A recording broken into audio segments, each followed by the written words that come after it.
لله نحمده ونستعينه ونستغفره ونعوذ بالله من شرور أنفسنا ومن سيئات أعمالنا من يهد الله فلا مضل له ومن يضلل فلا هادي له وأشهد أن لا إله إلا الله وحده لا شريك له وأشهد أن محمدا عبده ورسوله أما بعد فإن خير الحديث كتاب الله وخير الهدي هدي محمد صلى الله عليه وسلم وشر الأمور محدثاتها وكل محدثة بدعة وكل بدعة ضلالة وكل ضلالة في النار আসসালামু আলাইকুম রহমতুল্লাহ বারাকাতুহু।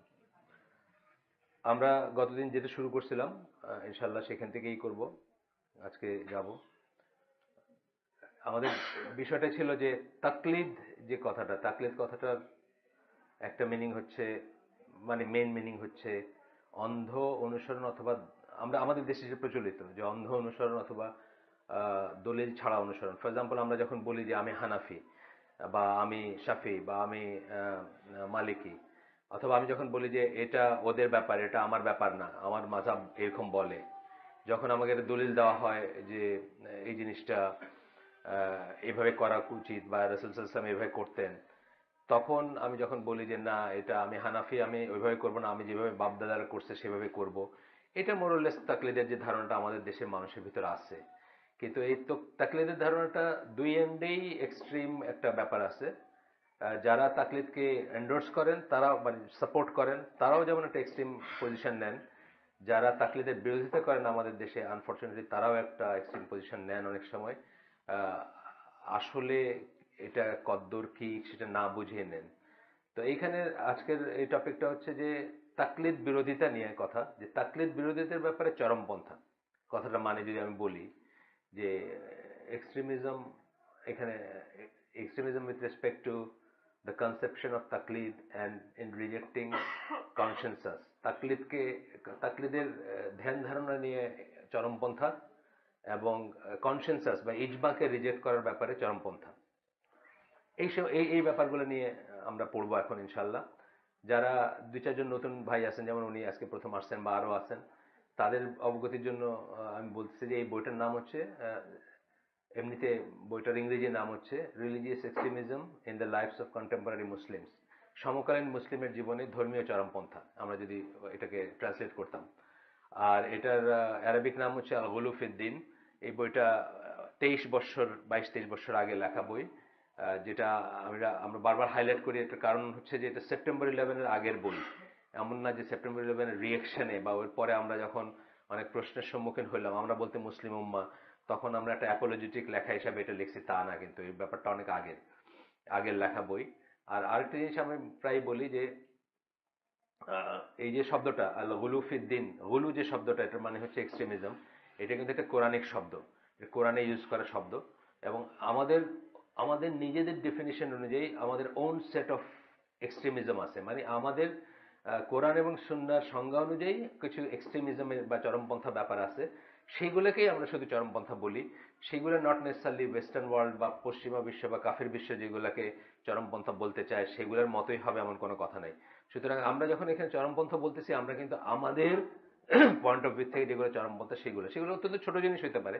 যেমন আমি এখানে আগে বলছি যে আমার বাসায় গরম পানি আছে, শীতের রাতে আমি গরম পানি রেখেও, মানে আমি গিজার আছে অথবা ট্যাপ খুলে গরম পানি আছে হোয়াটএভার, গরম পানি রেখেও আমি ঠান্ডা পানি দিয়ে অজু করতেছি, থিঙ্কিং দ্যাট এটা বেশি দিনদারি বা এটা বেশি সওয়াবের কাজ। এটাও কিন্তু একটা এক্সট্রিমিজম ইসলামের দৃষ্টিতে। অথবা ওই সাহাবীদের সেই সেই সেই হাদিসটা, যে তিনজন সাহাবী বলছিলেন, একজন বলছিলেন আমি সারা রাত ঘুমাবো না, নামাজ পড়বো, একজন বলছিলেন সারা বছর রোজা রাখবো, নফল রোজা, আরেকজন বলছিলেন আমি বিয়ে শাদী করবোই না। মানে অন্য যে কোনো একটা দিন বলবো না, আমি ধর্ম বললাম, অন্য যে কোনো একটা ধর্মে যদি এরকম স্টেটমেন্ট কেউ দিত, ওইটা পায়েটি হইতো, পায়েটি মানে পরেশগারি হইতো তার জন্য। কিন্তু আমরা দেখছি যে আমাদের রাসূল সাল্লাল্লাহু আলাইহি ওয়াসাল্লাম এইটাকে এমনভাবে রিজেক্ট করছেন যে এটা হচ্ছে এক্সট্রিমিজম আমাদের পয়েন্ট অফ ভিউ থেকে। এবং আমাদের রাসূল সাল্লাল্লাহু আলাইহি ওয়াসাল্লাম কি বলছেন যে আমি তোমাদের ভিতর সবচেয়ে বেশি আল্লাহকে ভয় করি, আমি রাতে ঘুমাই এবং নামাজ পড়ি, আমি রোজা রাখি এবং ভাঙি, এবং আমি সংসার করি। তারপরে যে কথাটা বলছেন খুব ইম্পর্টেন্ট কথা, যে আমার সুন্নাহ থেকে মুখ ফিরে নিল তার সাথে আমার কোনো সম্পর্ক নেই, সে আমাদের কেউ না। মানে কথাটা বোঝাচ্ছেন সে ইসলাম থেকে বাইরে হয়ে গেল। তিনটা অ্যাপারেন্টলি ভালো কাজ করতে গিয়ে কিন্তু তাদেরকে বলতেছেন যদি এটা করো তোমরা ইসলাম থেকে বের হয়ে যাবে। এইটা হচ্ছে আমাদের ডেফিনেশন এক্সট্রিমিজমের একটা উদাহরণ দিলাম আমি, যে ওরা হয়তো ওদের ইসে কোনোদিন হয়তো ওরা বলতে আমি বলতে কাফের বিশ্ব, পশ্চিমা বিশ্ব, তারা হয়তো কোনোদিন এটাকে এক্সট্রিমিজম বলতো না, হয়তো অ্যাপ্রিসিয়েটই করতো যে কত সুন্দর। ওরা অ্যাপ্রিসিয়েট করে না, ওরা তো আপনার সেলিবেসিকে অ্যাপ্রিসিয়েট করে, কৌমার্য, যে এটা কেউ বিয়ে করবে না, তাদের প্রিস্ট খুব খুব সম্মানের চোখে দেখে তারে। আমরা জিজ্ঞেস করি হোয়াটস রং উইথ হিম, তাই না? আমাদের ভিতর যদি কেউ বিয়ে না করে, তাদের সমস্যা কি হয়? কোনো সমস্যা আছে নাকি কোনো? আমাদের আমাদের আমাদের মাইন্ডসেটটাও এরকম, যে একটা মুসলিম ইয়াং ছেলে 35 বছর বয়সে হাওয়া লাগে ঘুরে বেড়াইতেছে, বিয়ে শাদীর কোন খোঁজ খবর নাই, আমরা কি বলবো যে সমস্যা আছে নাকি? আর ওরা বলবে যে না, হি ইজ গ্রেট, মানে উনি সাংঘাতিক একটা কিছু আর কি, মানে ওনারা এইগুলো পায় না আর কি, দুনিয়ার এসবে ছয় না ওনাকে। সিমিলারলি ধরেন রোজা রাখা, আমরা জানি অনেক ধর্মে উপবাস আছে, কিন্তু দিনের পর দিন উপবাস বুদ্ধিস্টরা করে বা অন্যরা করে, উপবাস করে ফালতু, মানে মিনিংলেস উপবাস যেটা, যাই হোক। বা এইটা খায় না, ওইটা খায় না, গরু খায় না, ছাগল খায় না, প্রাণী খায় না, আছে না, ডিম খায় না, অনেক ধরনের বুদ্ধিস্ট আছে। আপনার প্লেনে ট্রাভেল করলে দেখবেন, বিশেষ করে এই যে ইস্টার্ন এয়ারলাইন্স গুলো, যেগুলো সিঙ্গাপুর এয়ারলাইন্স, ক্যাথি প্যাসিফিক, এগুলাতে দেখবেন আপনি ভেজিটেরিয়ান, কিন্তু কোন গ্রেডের ভেজিটেরিয়ান? ডিমও খান না নাকি, মানে টিক চিহ্ন দেওয়ার জায়গা আছে, আপনাকে যে খাওয়া দিবে। ভেজিটেরিয়ান আবার অনেক গ্রেড আছে আর কি। প্রাণী হত্যা, বুঝছেন না? আলটিমেটলি আপনি যদি চিন্তা করেন, তো গাছ হত্যাও তো প্রাণী হত্যা। আপনি শাক পাতা খাইতেছেন, এগুলো হত্যা না? প্রাণী না, মানে জীব হত্যা, জীবন হত্যা, যাই হোক। তো আমরা ফিরে আসি। আহ, আমি যে জন্য একটু বললাম যে কিছু নতুন ভাই আছেন, তারা হয়তো এই বইটার সম্বন্ধে জানেন না, হঠাৎ করে আজকে প্রথম আসছেন, কই থেকে শুরু হইলো, কেন হইলো, কোথায় যাচ্ছে। আমরা আজকে পড়বো তাকলিদ নিয়ে। তাকলিদের প্রথম ডেফিনেশন গতদিন একটু পড়ছিলাম, জাস্ট শুরু করে আমি ছেড়ে দিয়েছিলাম। প্রথম ডেফিনেশন আসতেছে এখানে যেটা, সেটা হচ্ছে acting on the basis of another statement or opinion without a proof. প্রমাণ ছাড়া আরেকজন মানুষের স্টেটমেন্ট, তার বক্তব্য, অপিনিয়ন, তার মত, সে অনুযায়ী কাজ করা, প্রমাণ ছাড়া সে অনুযায়ী কাজ করা, এটা হলো তাকলিদের ডেফিনেশন। আরেকটা ডেফিনেশন আসতেছে একসেপ্টিং এ স্টেটমেন্ট উইদাউট, প্রত্যেকটা দলিল আছে, মানে কে কার স্টেটমেন্ট কোনটা। এখনকারটা যেটা পড়লাম, মাত্র শেষ করলাম, এটা শাওকানি, আপনার নাম জানেন হয়তো, বেশ ফেমাস আলোচনা জামার একজন স্কলার, সবসময় মানে যাদের নাম আসে উনি একজন। ওইটা ছিল শাওকানির ডেফিনেশন। আর এখন আমরা পড়বো আরেকজন স্কলার, আর সিরাজি ওনার নাম। ওনার ডেফিনেশন তাকলিদ হচ্ছে একই রকম ব্যাপার আসে, মানে একই একই কথা প্রায়। একসেপ্টিং এ স্টেটমেন্ট উইদাউট অ্যান এভিডেন্স, একটা বক্তব্য আপনি যুক্তি প্রমাণ বা কোনো সাক্ষ্য প্রমাণ ছাড়া আপনি একসেপ্ট করলেন। আমি আপনাকে বললাম যে আহ, নাভির নিচে হাত রেখে নামাজ পড়বেন, আপনি একসেপ্ট করলেন, করে এটা পড়তে শুরু করলেন। এটা সবসময় দোষের তারা, কিন্তু আমি জাস্ট উদাহরণ দিলাম একটা। আমাদের দেশে ধরেন বাল্ক মেজরিটি মানুষ নাভির নিচে হাত রেখে নামাজ পড়ে, কোনোদিন প্রশ্ন করে না, তাদের মনে প্রশ্ন জাগে না, কোনোদিন কাউকে প্রশ্ন করেও নেই হয়তো যে হুজুর আপনি এটা কেন পড়তেছেন। এটা একটা তাকলিদের উদাহরণ ধরেন, এক ধরনের তাকলিদ। তাকলিদ যে সবসময় দোষের তা না। আমরা আজকে যেটা পড়তেছি সেটা এটাই পড়তেছি যে তাকলিদকে মানে অতিরিক্ত সমালোচনা করার একটা টেন্ডেন্সি দেখা যায় আমাদের ভিতরে কারো কারো। এমনকি আমরা এটাকে স্বীকারই করতে চাই না যে এটার কোনো এক্সিস্টেন্স ইসলামে আছে বা এটা ইসলামে জায়েজ একটা ব্যাপার। এটা অনেকে স্বীকার করতে চায় না, তারা বলে ইত্তিবার তাকলিদকে আবার আলাদা করে। তাকলিদ বলে মানে তাকলিদকে টোটালি বর্জনীয় একটা করে। আপনার এই কাজটা কিন্তু আমরা এখনো ছাপাই নাই, এটা কিন্তু গ্রুপে দিয়ে দেওয়া দরকার। আপনি ট্রান্সলেট করছিলেন না বাংলায়? 9 ফতওয়াজ অন তাকলিদ, একটা আমরা এখানে অনেকবার পড়ছি, 9টা ফতোয়া। আচ্ছা, 9 ফতওয়াজ অন তাকলিদ। আমার হঠাৎ মনে হলো যে এটা আমি আমার ডেস্কটপে রাখছি যাতে চোখে পড়ে, কিন্তু ঢোকা হয় নাই, ঢোকা মানে ওইভাবে দেখা হয় নাই আর কি। তো এটা আমরা কয়েকবার এখানে পড়ছি, এই ভাই ওটা ট্রান্সলেট করছেন, ইনশাআল্লাহ আমরা আমাদের গ্রুপে দিব এটা বাংলায়। ইংরেজিতে তো কয়েকবার দেওয়া হয়েছে গ্রুপে। তো ওইখানে যেমন বলতেছেন যে তাকলিদের কনসেপ্টটা very much a part of Islam, এটা কিন্তু ইসলামের বাইরের জিনিস না। যতই আমরা আমাদের দেশে আছে না কিছু মানুষ তাকলিদ সম্বন্ধে একেবারে গায়ে জ্বালা ধরে যায় না, তাকলিদ ক্যান বি কারোর জন্য ফরজ বা ওয়াজিবও হইতে পারে তাকলিদ, কারোর জন্য মানে মুবাহ হইতে পারে, কারোর জন্য হারাম হইতে পারে, একই জিনিস। এটা বুঝতে হবে যে ফিকটা ইসলামের জিনিসগুলো এরকমই আসছে, যে মানে সাবজেক্টিভও আছে কিছু জিনিস, কিছু জিনিস সাবজেক্টিভ আছে। আপনি দেখেন একই নামাজ আমরা পড়তেছি, ইমামের অজু চলে গেছে, সে গোপন করছে জিনিসটা, অথবা সে কোনো কারণবশত নামাজটা ভেঙে বের হয়ে যায়নি, তার কিন্তু নামাজ হয়নি, আপনার নামাজ কিন্তু হয়ে গেছে। মানে একই যাত্রায় পৃথক ফল বলি না আমরা। এই এই জিনিসটা কিন্তু ইসলামে হইতে পারে। এই একটা উদাহরণ, যেমন সকল মুসল্লির নামাজ হবে কিন্তু ওই লোকটার নামাজ হয়নি এবং ওই লোকটা গুনাহগার, আপনারা আপনাদের যা সওয়াব পাওয়ার, যা রিওয়ার্ড পাওয়ার সব পাবেন। সাবজেক্টিভ বললাম, এরকম কিছু সাবজেক্টিভ জিনিস আছে। তাকলিদ ব্যাপারটাও সেরকম একটা ব্যাপার, সাবজেক্টিভ। একই একটা পার্সনের জন্য এটা ওয়াজিব বা ফরজ, আরেকজনের জন্য এটা হারাম, আরেকজনের জন্য ওকে অপশনাল জিনিস হইতে পারে। তো আসি আমরা, এটা গেল সিরাজির। তারপরে আরেকজন স্কলার আল আমিদি, ওনারই হচ্ছে its meaning is the acting according to another statement without any binding authority upon one to do so। মানে আরেকজনের স্টেটমেন্টে আমরা কাজ করলাম, আরেকজনের কথা মতো কাজ করলাম, যদিও আমাদের উপরে তার মতো করে কাজ করতে হবে এমন কোনো বাইন্ডিং অথরিটি ছিল না। অথরিটি ছিল কথাটা দুইটা মিনিং। একটা হচ্ছে সে রাসূল সাল্লাল্লাহু আলাইহি ওয়াসাল্লামের মতো এমন কোনো লোক না যাকে প্রশ্নাতীতভাবে আমরা সবকিছুতে মানতে হবে, এই অথরিটি তার নাই। আর দুই নম্বর হচ্ছে এমনকি কোরআন সুন্নাহর দলিল দিয়ে যে বাইন্ডিং অথরিটি হইতো সেটাও তার নাই।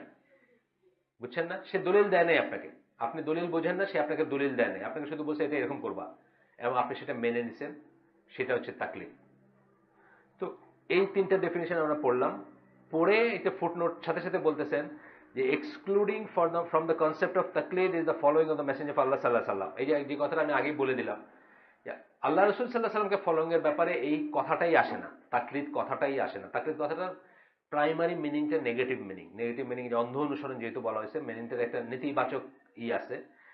তারপরে উনি বলতেছেন যে ওইটা আসেই না, ওইটার কথাই আসে না রাসূল সাল্লাল্লাহু আলাইহি ওয়াসাল্লামের ব্যাপারে, এটা তাকলিদের কোনো প্রশ্নই উঠে না, প্রশ্নাতীত। কারণ কারণ হিসেবে দলিল দিচ্ছেন, এটা আপনারা জানেন সবাই, এই আয়াতটা খুব ওয়াইডলি কোটেড আয়াত, সূরা হাশরের 7 নম্বর আয়াত, যে আল্লাহ রাসূল সাল্লাল্লাহু আলাইহি ওয়াসাল্লাম আপনাদেরকে যা দেন সেটা গ্রহণ করেন, বা তোমাদেরকে যা দেন তা গ্রহণ করো, এবং তিনি যা নিষেধ করেন তার থেকে নিজেদেরকে সরায় রাখো বা তার থেকে নিজেদেরকে দূরে রাখো। আর আরেকটা ব্যাপারে আমরা তাকলিদ কথাটা ব্যবহার করবো না, সেটা হচ্ছে ইজমা যেখানে হয়। ইজমা মানে কাদের ইজমা সেটাতে আমরা পরে আসতেছি, আগে অনেকবার বলছি আমরা এখানে। ইজমা মানে বাংলাদেশের ইলেকশনে 90% ভোট যে পাইছে এটা কোনো ইজমা না। এটা তো এক ধরনের ইজমা আপনি বলতে পারতেন, কনসেনসাস। বাংলাদেশের 90% মানুষ ভোট দিছে এক্স এর পক্ষে, সুতরাং উনি যা করবেন এটা, এই ইজমা না। সারা দুনিয়ার মানুষও ভোট দিলে বা বললেও সেই ইজমা না। ইজমা কার সেটাও ডিফারেন্ট আছে। কার ইজমা? যারা মুজতাহিদ আলেম, অথবা যাদের কথায় যারা যারা লিডার্স। আমাদের লিডারের দুইটা কনসেপ্ট আছে, একটা হচ্ছে আলেমরা এক ধরনের লিডার, উলিল আমর বলি না আমরা, উলিল আমর বলতে যে আলেমরা উলিল আমর হইতে পারেন, আবার ইরাও হইতে পারেন, আপনার কি বলে ওই রুলার যারা, ধরেন ফর এক্সাম্পল সৌদি আরবে 10টা ট্রাইব আছে বা 50টা ট্রাইব আছে, প্রত্যেকটা ট্রাইবের গোত্রপতি যারা, তারাও কিন্তু তাদের মতটাও ইম্পর্টেন্ট ইজমার ব্যাপার। সো যাই হোক, আমরা আপনার পরের এসে যাই। তাহলে আমরা দেখলাম যে তাকলিদের যে কনসেপ্ট, হুমায়রা মেয়েদের এখানে আওয়াজটা একটু আসতে হবে ইনশাল্লাহ। তো আমরা দেখলাম যে তাকলিদের যে একটা নেগেটিভ টোন আছে, এই আগে চলে আসেন, সামনে চলে আসেন।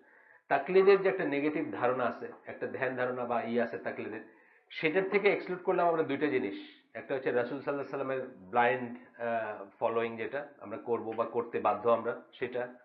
আর একটা হচ্ছে যখন ইজমা হবে এই এই এই উম্মার ভিতরে, ইজমা ভিত্তিতে যেটা ডিসাইড করা হবে সেটা, এই দুটা করা। আমরা পড়তেছি এই দুইটার ব্যাপারে চরমপন্থীরা যে করে, যে যে স্ট্যান্ডটা নিয়ে থাকে, সেটা সম্বন্ধে আমরা জানতে চেষ্টা করব, যে এই দুইটা জিনিসকে তারা খুব লাইটলি দেখে এবং লাইট করে দেয়।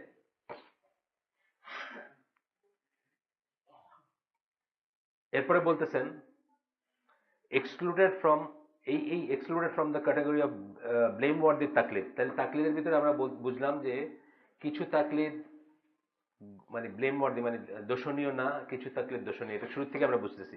এবং উনি একজন আরব, উনি এখানে ইতিবা শব্দটা ইউজ করেন নাই, এখানে তাকলিদ শব্দটা ইউজ করছেন। সুতরাং আমরা তাকলিদই বুঝবো এটাকে, আমাদেরকে এটাকে ইতেবা বলার কোনো স্কোপ নাই। এটা আমি কেন বলতেছি, আমাদের এই দেশে কিছু কিছু জায়গায় এটা একটা ফিতনা। এটারে পেঁচাইতে পেঁচাইতে পেঁচাইতে পেঁচাইতে অহেতুকভাবে আপনার কতগুলা শুরু করা হয়। তাকলিদ মানে তাকলিদ শেষ। তো এখানে বলতেছেন যে excluding from the category of blame worthy তাকলিদ, এই ব্লেম ওয়ার্দি তাকলিদ মানে দোষণীয় যেটা, নিন্দনীয় যেটা, সেই তাকলিদের থেকে বাইরে থাকবে কি, এই যেটা আমরা 9 ফতওয়াজিন তাকলিদে এখানে পড়ছি আগে, বারবার বলছি, আবারও বলতেছি, যেটা আমি বললাম কারোর জন্য ফরজ বা ওয়াজিব হতে পারে তাকলিদ করাটা, সেটা এক্সক্লুডেড এর থেকে, এর ভিতরে আসবে না, ব্লেম ওয়ার্দি তাকলিদের ভিতরে আসবে না। সেটা কি? Is the layman turning to the Mufti or scholar for religious verdict. একজন কমনার মানুষ, আমার আপনার মতো মানুষ, যখন একজন স্কলারের কাছে গিয়ে বলতেছে যে এই সম্বন্ধে রুলিংটা কি হবে, এখন আমার এই রুলিং নিজের বের করার তো যোগ্যতা নাই, উনি যে বের করছেন কিভাবে ওইটা বোঝার যোগ্যতা নাই। আছে না এরকম ব্যাপার? আমি টার্মস গুলাই বুঝি না, আমি হাদিসের ক্যাটাগরি ক্যাটাগরি বুঝি না, টার্মস আছে না কতগুলো, ধরেন মুরসাল, তারপরে সাহি, মুতাওয়াতির, গরিব, এই টার্মগুলো আমি বুঝি না। তা আমার উনি দলিল বুঝাবেন কি দিয়ে? উনি বলবেন আচ্ছা এটা, আমি হা করে তাকাতে বুঝছে, আসে না ব্যাপারটা? তাহলে আমি যখন একটা রুলিং এর জন্য যাই একজন স্কলারের কাছে, প্রথমত হচ্ছে যে আমি নিজে বাইর করতে পারি না, it can be the case. দ্বিতীয়ত হচ্ছে আমি এমনই লেমেন হইতে পারে যে উনি যে দলিল বলবেন সেটাও আমি বুঝবো না। তো তখন আমরা কি করব? তাকে, এই যে তাকলিদটা, এটা দোষণীয় না। এটাই আমি বলি যে ধরেন আমাদের দেশে এখনো, বাংলাদেশে গ্রামে গঞ্জে এমন মানুষ আছে যে সিগনেচার করতে জানে না, যে গুনতে জানে না, বাংলা পড়তে জানে না, অ্যারাবিক তো দূরেই থাকলো, অ্যারাবিক ইংলিশ দূরেই থাকলো। এখন তার, সে যখন তার নামাজ পড়া নিয়ে চিন্তিত, সে যখন গেল লোকাল মসজিদের ইমামের কাছে, গিয়া বলতেছে হুজুর, আল্লাহ আল্লাহ রসুল কিভাবে আমাদের নামাজ পড়তে বলছেন, তখন যখন ওই ইমাম সাহেব তাকে দেখাই দিচ্ছেন, তার কোনো চয়েস নাই, just two accept that, say accept করবে এটা। এই তাকলিদটা জায়েজ এবং এই তাকলিদটা দোষণীয় না। তবে এটা একটা লিমিট আছে, তাকে চেষ্টা করতে হবে, সে শুদ্ধতা যাচাই করবে বা জানবে বা পড়তে শিখবে। সে নিশ্চিন্ত হয়ে যেতে পারবে না যে আমার দিনের সব ব্যাপারগুলা ওনার কাছে রেখে দিলাম আর উনি যেটা বলবেন ওইটা আমার দিন, এটা এটা করা যাবে না, নিশ্চিন্ত হওয়া যাবে না, চেষ্টা করে যাবে সে, তারপরে চেষ্টা করে না পারতে পারে। কত মানুষ আছে না যে আনপড় বা হয়ে জন্মাইছে, ওইভাবে মরে গেল সে। বয়স্ক শিক্ষা তো আর সবাই কপালে জোটে না, বা সবাই জীবনে এটা স্পেস থাকে না, এটা স্পেস লাগে না জীবনে, একটা একটা অবকাশ লাগে যে বয়স্ক শিক্ষায় যাবে। অনেক থিওরিটিক্যালি আমরা অনেক কিছু বলতে পারি, কিন্তু প্র্যাকটিক্যালি যখন জীবনের ঘানি টানতে গিয়ে দেখা যায় যে তার সেই স্কোপটা নাই, তখন সেটা কি করে? তখন তখন তার কিছু করণীয় নেই, সে হয়তো সারা জীবনই ওইভাবে জেনে জেনে ওইভাবে বলে বলেই তার জীবনটা কাটবে। এরপরে আসতেছে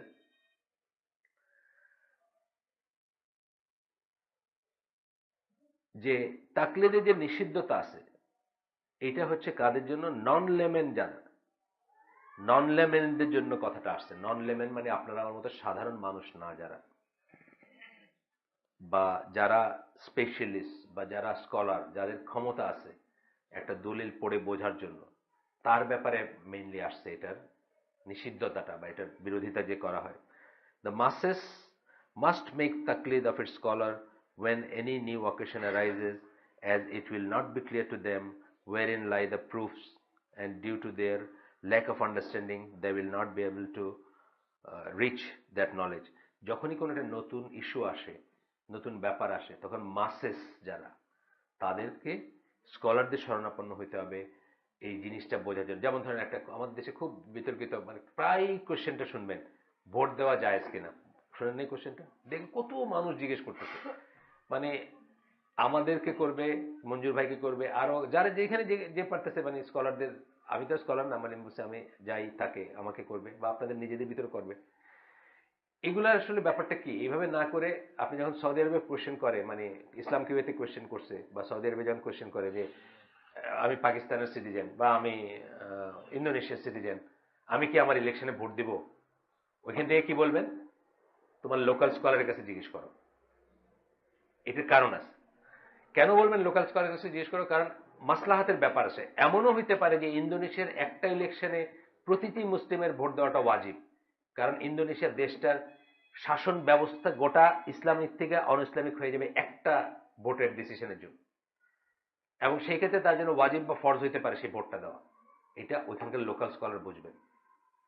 আবার আরেক জায়গায় হইতে পারে যে একটা জিনিস অস্বীকার করার উপায় নেই যে পার্টিসিপেটরি ইলেকশন যেটা ডেমোক্রেসি যেটা আপনি নৌকা মার্কা আমি মশাল মার্কা আরেকজন ধানের শীষ মার্কা আরেকজন পাল্লা মার্কা এইটার কোনো স্কোপ নাই সাধারণভাবে মুসলমান জীবনে পার্টিসিপেটরি ডেমোক্রেসি যেটা কিন্তু দেয়ার মে বি সিচুয়েশন যখন মাসলাহাতের পয়েন্টে আপনাকে ভোট দিতে হইতে পারে এটা ফরজ দিতে পারে ওয়াজিব হইতে পারে তখন আপনি কি করবেন স্কলাররা বলবেন ব্লক ভোটিং হবে এটা ব্লক ভোটিং মানে এটা মার্কা ফার্কার কোনো ব্যাপার না পার্সন টার্সন দল টলের কোনো ব্যাপার না এটা হচ্ছে একটা বিষয়ের উপরে ভোট হবে সেই বিষয়ের পক্ষে অথবা সেই বিষয়ের বিপক্ষে আপনি দিবেন যেটা ইসলামের জন্য অত্যাবশ্যক বা এই আমি উদাহরণ দিই প্রায় সিলেটে আমরা যারা সিলেটি যারা বাংলাদেশে আসছি আজকে আমরা কিন্তু একটা রেফারেন্ডামের ভিতর দিয়ে আসছি ইস্ট পাকিস্তান দিন ইস্ট পাকিস্তানে যুক্ত হয়েছে আমরা কিন্তু ইন্ডিয়া হয়ে যেতাম ওই রেফারেন্ডামে হারলে আমরা ইন্ডিয়া হয়ে যেতাম ওই রেফারেন্ডামে ভোট দেওয়া প্রতি মুসলিমদের জন্য ওয়াজিব ছিল দিতেই হবে কারণ ওইটা আমি কি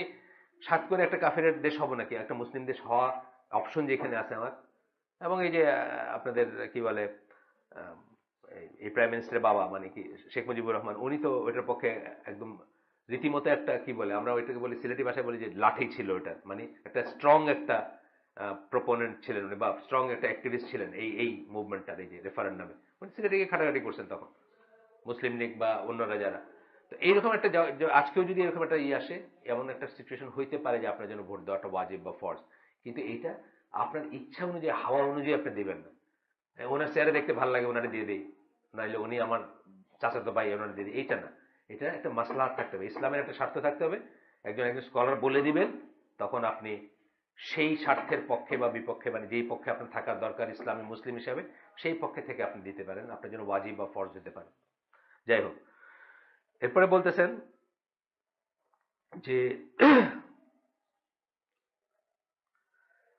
এটা এই এই লেখাটা পড়তেছি ইবন আব্দুল বার একজন নামকরা স্কলার আপনারা তো অনেকে শুনছেন তার নাম আগেও this is because knowledge is of different levels one cannot reach its higher levels until one attains its lower levels. This is in fact the barrier between masses and seeking the proof.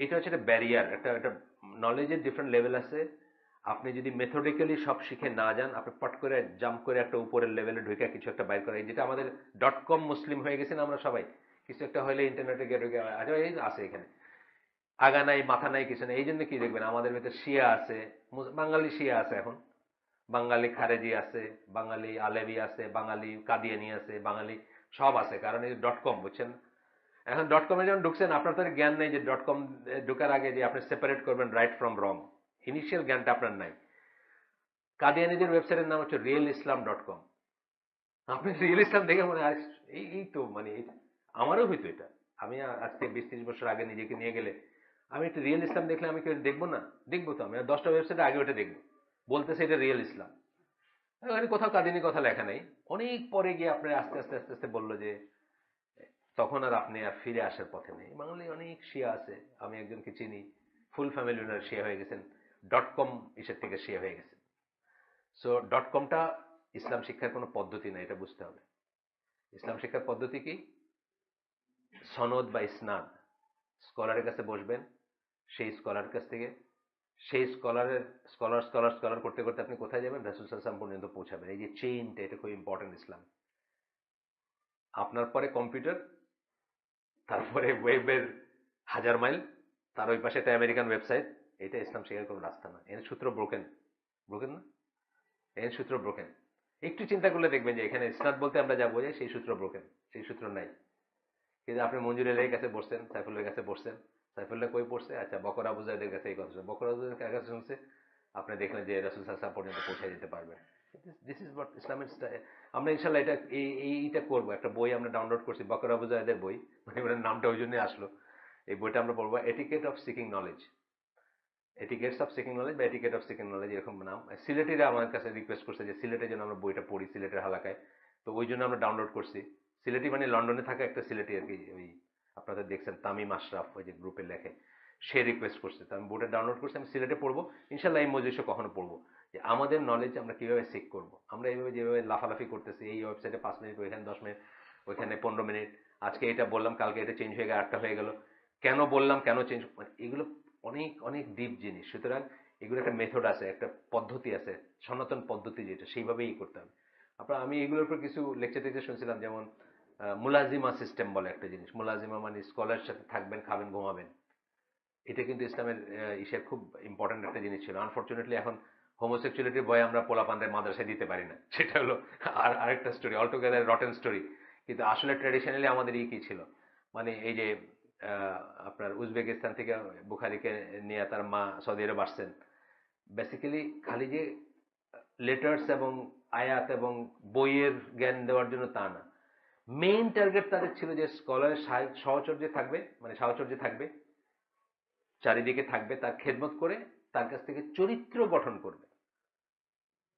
Mainly কিন্তু সেটা। এই যে ইবনে আব্বাস, আনাস বিন মালিক, এনারা যে রাসূল সাল্লাল্লাহু আলাইহি ওয়াসাল্লাম হাউজহোল্ডে ছিলেন, তার সাথে থাকার মেইন টার্গেটটা কি, তার কাছ থেকে চরিত্রের জিনিসগুলো তাদের ভিতরে আসবে, খুলুক আখলাক যাই বলি আমরা, সেই জিনিসগুলো আসবে তাদের। তো এটা ছিল মুলাজিমা সিস্টেম, মানে স্কলারের সাথে থেকে দিন শেখা। এটাই ছিল আমাদের ট্র্যাডিশন, এটাই ছিল আমাদেরই। আজকে আমরা সার্টিফিকেট ওরিয়েন্টেড দিন, .com দিন, অনেক কিছু চেষ্টা করতেছি। এগুলো আসলে কোথাও যাবে না, যাওয়ার কথা না। এগুলোকে ওই জন্য মানে স্টপ গ্যাপ হিসাবে অবশ্যই আমরা করতে পারি। স্টপ গ্যাপ যখন আমার কোনো, যেভাবে আমরা তাকলিদ করতেছি, তাকলিদের কথাটা বললাম, যে যেখানে আমার আমার কোনো রাস্তাই নেই, আমি আমার পাড়ার বা গ্রামের ইমামের কাছে যাব, গিয়ে বলবো যে বলেন তো আমাকে রাসূল সাল্লাল্লাহু আলাইহি ওয়াসাল্লাম কিভাবে এইটাও কিন্তু ওটা হচ্ছে সেফার। এইটাও .com ইসলামের চেয়ে সেফার, ঠিক সেফার না? এরও তো একটা সূত্র আছে। তারা জিজ্ঞেস করেন আপনি এটা কই শিখছেন, হাটাজারি মাদ্রাসা। হাটাজারি মাদ্রাসা একটা কিছু যাবে, কোথাও একটা সূত্র আছে, কিন্তু ওইটার কিন্তু কোনো সূত্র নাই। আপনি উইকিপিডিয়ার জিনিসগুলো দেখছেন, আপনি কিন্তু এডিট করতে পারেন, যে কেউ বসে এডিট করতে পারে। তারপর ওটা থাকলো কি না থাকলো ওটা অন্য কথা। ওই এডিটিং এর মাঝখানে আপনি দেখলেন যে আমি কাদিয়ানি একটা ঢুকাই দিছি, আপনি শিয়া একটা ঢুকাই দিচ্ছেন, ওইটাও স্ট্যান্ড। আমি যখন দেখলাম সেই সেই সময়টায়, যদি আর কেউ এডিট না করে তাহলে ওইটাই ওইটাই থেকে গেল। ধরেন একটা পেজে কেউ ঢুকে না, আমি এক কাদিয়ানি ঢুকে আমি একটা কি লাগাই দিলাম যে নবীর পরে আরেকজন নবী আসছিল, মির্জা গোলাম মোহাম্মদ বা গোলাম আহমদ, যাই হোক। এখন এটা আর কেউ এডিট করে নাই, and it is there for 1 year. তো যারা এটা পড়তেছে সবাই পড়তেছে না যে এই জিনিসটা মির্জা আরেকজন সেকেন্ড নবী পড়ে যেতেছে। এই জন্য বলতেছে যে ইন্টারনেট নিয়ে আমরা যে খেলায় মত্ত হয়েছি, এটা খুব ডেঞ্জারাস একটা খেলা। এবং আমি ফর এক্সাম্পল মানে পার্সোনালি বলি, আমি আপনাদেরকে, আমার কোনো অথরিটি নেই আপনাদেরকে ইম্পোজ করার বা বলার। আমি পার্সোনালি বলি যে ইন্টারনেটকে দিন শিক্ষার কোনো মাধ্যম হিসাবে আপনারা বানাবেন না, মানে একদম স্ট্রেট না। এই জন্য বলি যে আপনি এখনো যদি চান, ইভেন আমাদের সোর্সে চান, বা আমার ছেলে যেখানে কাজ করে, বা যারা দিন নিয়ে কাজ করতেছে, ওআইপি বলেন বা আপনি যদি চান, এখন আপনি 100 বছর পড়ার মতো সহিশুদ্ধ ডাউনলোডেড প্রিন্টেড মেটেরিয়াল আছে, সেটা রেখে ইন্টারনেটের মতো একটা ডেঞ্জারাস জায়গায়, যেখানে আপনি মুহূর্তের একটা ক্লিকে 1000 মাইল দূরের একটা ওয়েবসাইটে চলে যাচ্ছেন, এবং 1000 মাইল দূরের একটা আকিদায় বা বিশ্বাসেও চলে যেতে পারেন আপনি একটা ক্লিকে। অত্যন্ত ডেঞ্জারাস জিনিস। ইন্টারনেটের ইউজটাকে আমরা সাধারণ মানুষরা, আপনার আমার মতো মানুষরা, যারা স্কলারলি পার্সন না, যারা রাইট অ্যান্ড রংকে আলাদা করতে জানেন না, তারা এটাকে শুধুমাত্র মেইল মতো জিনিসের ভিতরে সীমাবদ্ধ রাখাটা শ্রেয়। ব্রাউজিং করে দিন শিক্ষা ফতোয়া। সিলেটে আমার এক আত্মীয় আছে, তারা একসময় আমেরিকায় থাকতো, তার বউয়ের সাথে বনাবনি হচ্ছিল, বাচ্চা ছেলে বলতে মানে নাও হি মেবি অ্যাবাউট 25 এখন আর কি, বা আরো কম। সে একদিন বোনদের নিয়ে বসছে, মারে নিয়ে বসছে, বসা কিভাবে বউ ছাড়বে এটা ইন্টারনেট থেকে বাই করতেছে, বউ ডিভোর্স করবে কিভাবে, নজবিল্লা। মানে এই জিনিসগুলো অত্যন্ত ডেঞ্জারাস জিনিস। কোথায় গিয়ে পড়লেন আপনি, এটা হিট অ্যান্ড মিস, আপনার কপালের ব্যাপার। জাস্ট 1001 মতো একটা ব্যাপার, 1 উঠলো না 0 উঠলো, তো আপনি কাদিয়ানি পড়লেন না শিয়া পড়লেন না, এটা হলো ব্যাপার। এবং অনেক ওয়েবসাইট আছে যেগুলো আপনি মানে 1 মাস পরেও বুঝবেন না যে তার আসলে লাইনটা কি। এটা আমরা এখন বুঝি কেন, মানে আল্লাহ মাফ করছেন আমাকে, আমি বলছি আপনাদের একসময় যে ইসলাম শব্দ আছে মতো যে বই পাইছি সেই বই আমি পড়ছি একসময়। আমি যখন জাহাজে ছিলাম, মানে শেষের দিকে ধরেন 5-7 বছর, আমি শুধু বইয়েরই শপিং করছি, আমি আর কিছু কিনিনি। এবং গিলসি বলা যায় বইগুলো।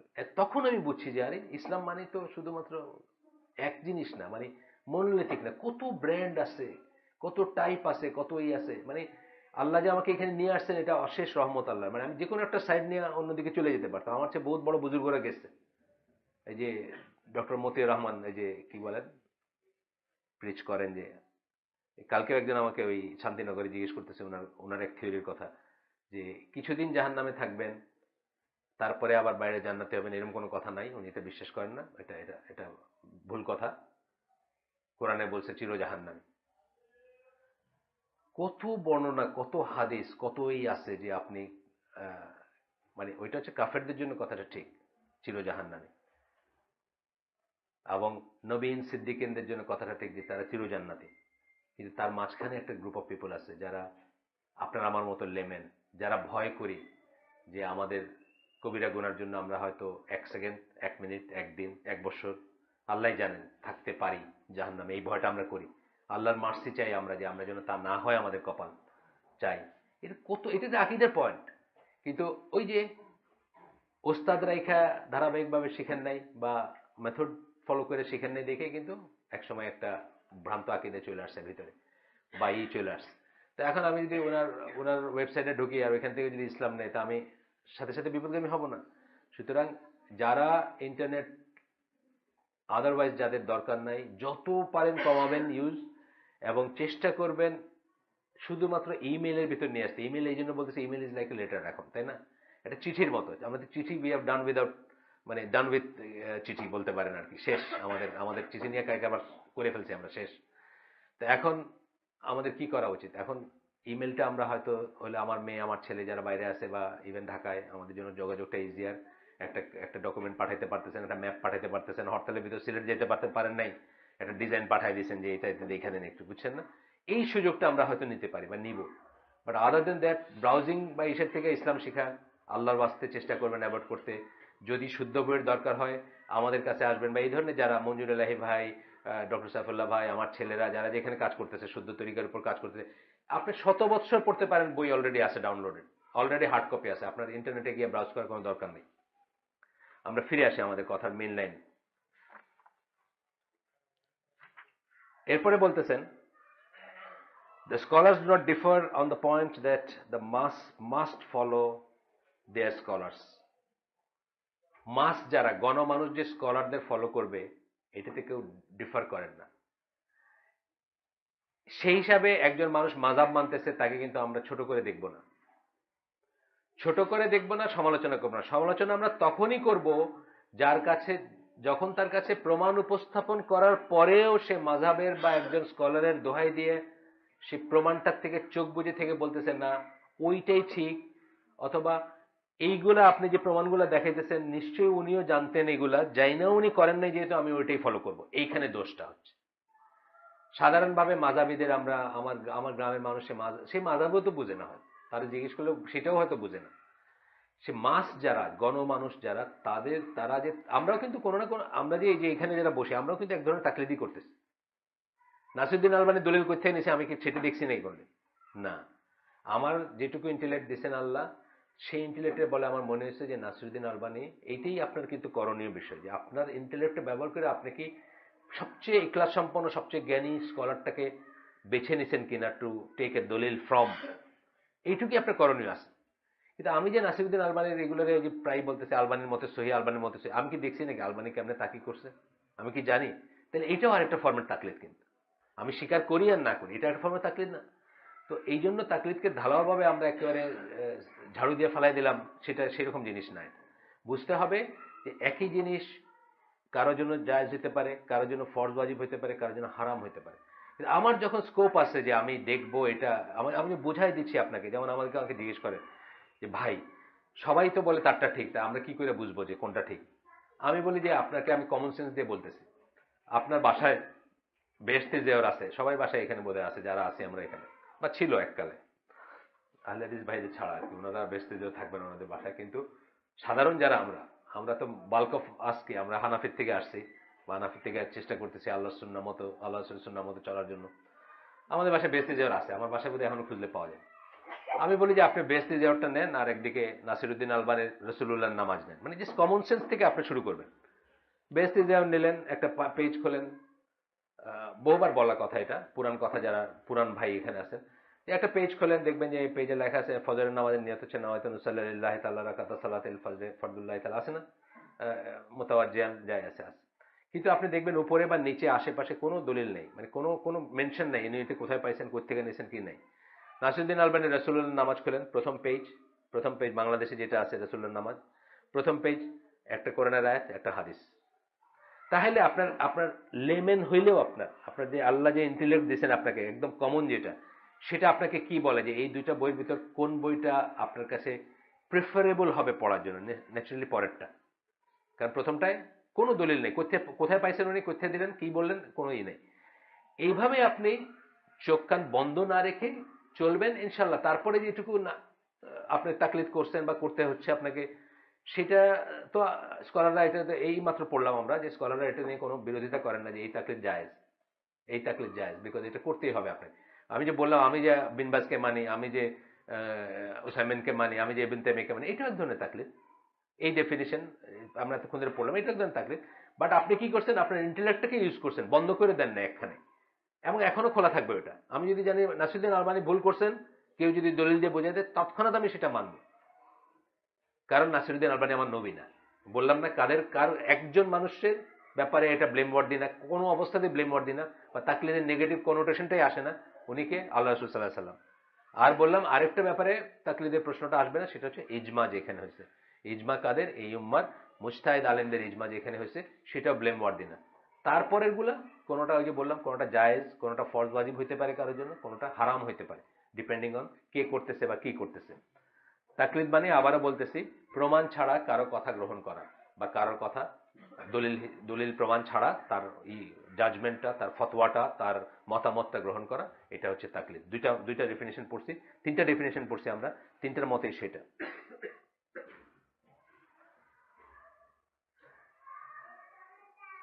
এইটাই আল্লাহ বলছেন, এই যে বলতেছেন যে he also said, Ibn Abdul Barr যার কথা বললাম, উনি এটাও বলছেন, যে the scholars do not differ on the point that the masses must follow ব্র্যাকেটে মেক তাকলিদ অফ দেয়ার স্কলার্স। এটাতে কোনো ডিফারেন্স নাই। ডিফারেন্সটা যেখানে মানে যেখানে ব্লেম ওয়ার্ড দিয়ে হচ্ছে কি, যে এইখানে আপনি আটকায় গেলেন। আমি যখন আবার আপনাকে দেখাইলাম যে এই স্কলারের এই জিনিসটা ঠিক ছিল না, আপনি বললেন না না উনি বলছেন এটা ভুল কেমন হয়, ব্লেমটা হচ্ছে ওইখানে, তার আগে পর্যন্ত। যেমন নাসিরুদ্দিন আলমানির আমরা এই মজলিসে বা এইখানে আইসিডির আমরা তাকে গ্রেট রেসপেক্টে দেখে, আমরা বলি না আলোচনা জামা সবাই দেখেন, কিন্তু ধরেন ওনার অনেক ফিকে আমরা ডিফার করছি বা আমরা মানি না ওটা। যেমন ধরেন উদাহরণ দেই আমি ছোট্ট একটা, যে যে মসজিদে একটা একটা জামাত হয়ে গেছে, আপনি জামাত শেষ হওয়ার পরে আসছেন, আরো 5 জন আসছেন, সেই মসজিদে আরেকটা জামাত হবে না, সেই জায়গায় আরেকটা জামাত হবে না। এটা হলো ওনার খুব স্ট্রং মত, কিন্তু ওনার অনেক বড় দলিল আছে, এবং এই দলিল পড়লে আপনি কনভিন্স হবেন তা আছে। তা সত্ত্বেও আমরা এটা মানি না, আমরা ঠিকই মসজিদে সেকেন্ড জামাত পড়ি, দেরি করে গেলে 5 জনে 7 জনে। তার কারণ এইটার ফ্লটা দেখায় যে যুক্তিগুলো আছে, ওই যুক্তিগুলো আরো সত্য বলে আমাদের কাছে মনে হয়েছে। এটা একটা ক্লাসিক উদাহরণ আমি দিলাম, যে আমি লিমিটেড স্কেলে তাকলিদ করতেছি নাসিরুদ্দিন আলমানির, তাকে আমি স্কলার মানি, কিন্তু যখন আরেক কেউ দেখাই দিচ্ছে বা আরেকটা দলিল আসতেছে যেটা ইচ্ছে স্ট্রঙ্গার, আমি তো স্ট্রঙ্গারটা মানি। এইটা থাকলে ইউ আর ওকে। এইটা থাকলে আপনি যদি নিজেকে হানাফি, শাফি, মালিকিও বলেন, আপনি ইউ আর ওকে। তো এই সমস্যা হয় যখন এইটা থাকে না, যখন যুক্তিগুলো কি আসে, যে উনি নিশ্চয়ই হাদিসগুলো জানতেন, আমাদের যে যুক্তিগুলো মানে হানাফি ভাইরা যে যুক্তিগুলো বা যে কোনো মাজাবি ভাইরা যে যুক্তিগুলো দিয়ে থাকেন, যে উনি নিশ্চয়ই হাদিসগুলো জানতেন, নিশ্চয়ই কোনো কারণ ছিল যে জন্য উনি হাদিসগুলোকে রিজেক্ট করছেন। এটা তো হচ্ছে একটা মানে এমন একটা জিনিস ক্লেম করে যেটা উনি ক্লেম করেননি। উনি হাদিস জানতেন, নিশ্চয়ই জানতেন মানে তার মানে সব হাদিস জানতেন উনি, এটি তো আমি বলতেছি। আমি যখন আপনাকে একটা প্রশ্ন উত্থাপন করতেছি যে এইটা তো এরকম, অন্য স্কলাররা এরকম বলছেন, আপনি বললেন ইমাম আবু হানিফা কত বড় স্কলার ছিলেন, উনি নিশ্চয়ই এগুলো জানতেন, সব হাদিস, তার মানে আপনি ক্লেম করতেন সব হাদিস জানতেন। এমন কোন সাহাবী ছিলেন না, ইভেন কি আবু হুরায়রা বা ওই কি বলে আরো যারা ছিলেন, যারা বেশি বেশি করছেন, আব্দুল্লাহ বিন আমর, হ্যাঁ ওমরাদের ধরেন, ওমরাদের খুব বেশি জানতেন না, আবু হুরায়রা অনেক বেশি জানতেন, মানে অনেক বেশি করতেন, মানে হাদিস হিসেবে বলতেছি আমি, হাদিসের তো বর্ণনাকারী হিসেবে বলতেছি। এখন উনিও জানতেন না সব, আমি এটা নিজেই পড়ছি যে উনিও জানতেন না সব, উনিও আকাশ থেকে পড়ছেন, এটা তুমি কোথায় পাইলা বলছেন, বা জানলেও ভুলে গেছেন, এরকম হয়েছে।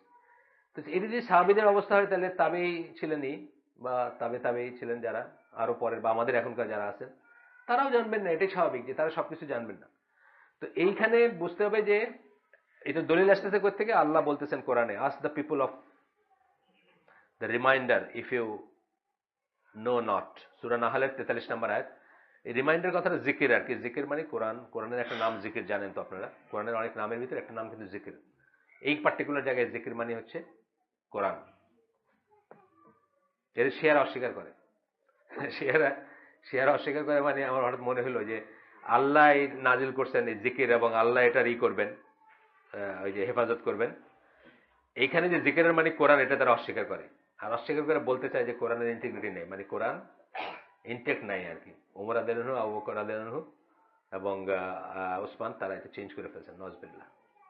আল্লাহ ওয়াদা করছেন যে আল্লাহ এটা প্রোটেক্ট করবেন, তারা বলতেছে এখানে আল্লাহ বলছেন জিকির প্রোটেক্ট করবেন, কোরআন তো বলেন নাই, তো সুতরাং এটা নাই। অথচ আহলে সুন্নাত জামার সকল স্কলার একমত যে জিকির ইজ অ্যানাদার টার্ম ফর কোরআন। তানজিল, অনেক নাম আছে না জিকির, আপনার হাদিসও বলছে কোরআনকে, কিতাব বলছে কোরআনকে, নূর বলছে কোরআনকে, কত রকম নাম আছে কোরআনে, সবাই একমত। কিন্তু তারা ওই যেখানে দরকার সেখানে এই টুইস্টটা নিছে আর কি। আমার সাথে তর্ক করছে একদিন ব্লগে একদিন, আল্লাহ কোথায়, কোরআন বলছেন নাকি, আল্লাহ বলছেন জিকির। তারপরে তার আমি দলিল দিলাম জিকির আর কোরআন যে এক, সেই দলিল দিলাম এত এত জায়গার থেকে। আমি জানি না কনভিন্স হয়েছে কিনা। বাঙালি শিয়া জাগরণ বা এরকম কিছু একটা নামে লেখেন, জাগরণ নামে বোধে লেখেন। বাঙালি শিয়া আছে বেশ কয়েকজন আপনাদের শিয়া, এই যে ব্লগগুলোতে আর কি, কি বলে সামওয়্যার ব্লগ বা এটার নাম কি একটা, পিস ইন ইসলাম, সদালাপ, সচলায়তন কি মুসলমানদের ব্লগ নাকি? না না, আমি মুসলমানদের ব্লগের কথা বলতেছি। মানে সোনা এই অবশ্য না, সামার ব্লগ তো আর মুসলমানদের ব্লগ না, যাই হোক, মানে এগুলাতে আপনার সোনার বাংলাদেশ এগুলাতেও কিন্তু তারা লেখে। আর এই সামার ব্লগে লিখতো আর কি, জাগরণ যেটা, এটা সামার ব্লগে লিখতো, অনেক ডিস্টার্ব করতো, অনেক উল্টাপাল্টা জিনিস লিখতো বাঙালি শিয়া। যাক, আমরা ফিরে আসি। Even those scholars who are very strict when it comes to matters of taqlid do not consider a layman asking a scholar a question blameworthy taqlid। মানে যারা খুব স্ট্রিক্ট তাকলিদের ব্যাপারে, যেমন এখানে একজন স্প্যানিশ স্কলারের নাম আছে আপনারা জানেন, ইবন হাজম। ইবন হাজম সত্য মিথ্যা ভুল শুদ্ধ না, মানে ইসলামের ইতিহাসের সবচেয়ে প্রভাবশালী 4 জন স্কলারের একজন ধরা হয় ওনাকে। ইম্প্যাক্ট, প্রভাব বলতেছি আমি, সত্য মিথ্যা মানে বড় স্কলার, ছোট স্কলার, ভালো স্কলার, খারাপ স্কলারের করতেছি না, প্রভাবশালী বলতেছি, মানে কাজ অনেক বেশি, অনেক বেশি কাজ ওনার। উনি ছিলেন জাহিরি স্কলার, মানে একটা জিনিস যা বলবে তাই নেবেন উনি, মানে কোনো ইন্টারপ্রিটেশনে নেই, বুঝছেন না? ব্ল্যাক মানি ব্ল্যাক, হোয়াইট মানি হোয়াইট, এটা যে সবসময় ঠিক না এটা আমরা জানি, বাই দিস টাইম আমরা জানি। কিন্তু উনি ওই ধরনেরই ছিলেন, উনিও খুব স্ট্রিক্ট ছিলেন এই জিনিসের উপর, তাকলিদের উপর। কিন্তু উনিও সাধারণ মানুষ কাউকে ফলো করবে, কোনো স্কলারের কাছে যাবে, তার কাছে জিজ্ঞেস করে সেই মতো করে কাজ করবে, এটাকে ব্লেমওয়ার্দি মনে করতেন। এবং এটা একটা অনেক সময় এটা আজকালকার এই .com ফিতনার একটা অংশ হচ্ছে এটা, যে কথায় কথায় দলিল জিজ্ঞেস করে দেন, মঞ্জুর ভাই এখানে কথা হালাকা দিচ্ছেন, হালাকা করতেছেন, হঠাৎ করে দেখেন একটা 14 বছরের ছেলে ভালো করে মজ্জালায় নেয়, ওটা বলতে এটা দলিল কি? দলিল বোঝার জন্য একটা যোগ্যতা লাগে, বুঝছেন না? লাগে না? দলিল বোঝার জন্য একটা যোগ্যতা লাগে। দলিল নিয়ে সবসময় ঘুরে না। আপনি যদি রিয়েলি দলিল বলেন, মানে হাদ্দাসানা বলে শুরু করবো আমি অমুকের থেকে অমুকের, তেমন এটা নিয়ে পকেটে নিয়ে ঘুরে না কেউ সবসময়। আমার যেমন ওই ইসে একদিন জিজ্ঞেস করছেন যে দলিল সহকারে বলতে যে মেয়েদের জানাজায় যাওয়া যায় কিনা। আমি বললাম দেখেন, দলিল তো আমি নিয়ে ঘুরতেছি না, মানে ওই সেন্সে দলিল তো নিয়ে ঘুরতেছি না।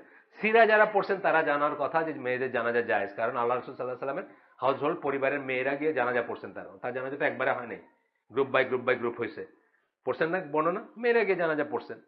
তো এইটা থেকে দলিল আমার, মানে ওই দলিল হয়তো আমি দিতে, ওই দলিল তো আমি পকেটে নিয়ে ঘুরতেছি না। এইটাও একটা সিকনেস যে দলিল চাওয়াটা ঠিক আছে, চাওয়ার রাইট আছে আপনার, এবং দলিল ছাড়া গ্রহণ করবেন, এটা এই স্ট্যান্ডটাই ঠিক। কিন্তু আবার অ্যাট দ্য সেম টাইম যে কোনো সময় যে কোনো জায়গায় আপনার যে যোগ্যতা নেই সেই যোগ্যতা নিয়ে আপনি চ্যালেঞ্জ করতে চাওয়া বা দলিল চাওয়া, সেটাও কিন্তু এক ধরনের বেয়াদবি। কারণ আপনি তো বুঝবেন না, এটা প্রথম কথাটা আপনি বুঝবেন না। দ্বিতীয় কথা হচ্ছে যে তার নিজস্ব একটা আছে না, এই যে যেটা বললেন, যেটা বলতেছেন যে তার স্কলারকে সে মানবে, কেন বলতেছেন এটা, যে you may not be able to understand দলিল, আপনি বললে আপনি বুঝবেন না। আপনি ওই যে বললাম হাদিসের টার্মগুলো জানেন না, তো আপনি বুঝবেন কি দিয়ে? আপনি জানেন নাকি সবাই হাদিসের টার্মগুলো জানেন, হাদিস কিভাবে ক্লাসিফাই করে? জানি না, আমরা লেমেন। সো উনিও বলতেছেন, ইবনে হাজম বলতেছেন, ওনার একটা স্টেটমেন্ট আমরা পড়ি।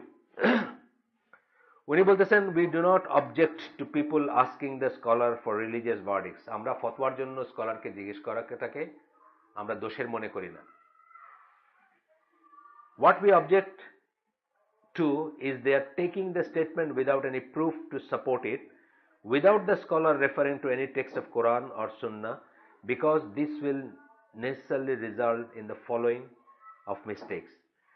যে স্কলার যদি মানে হাদিসের নাম কোথায় পাইছে এটা উচ্চারণ না করে, হ্যাঁ কোথায় পাইছে এটা তো বলতে হবে, কোথায় পাইছে এটা বলতে হবে। যেমন ধরুন উনি এই পর্যন্ত বললেন যে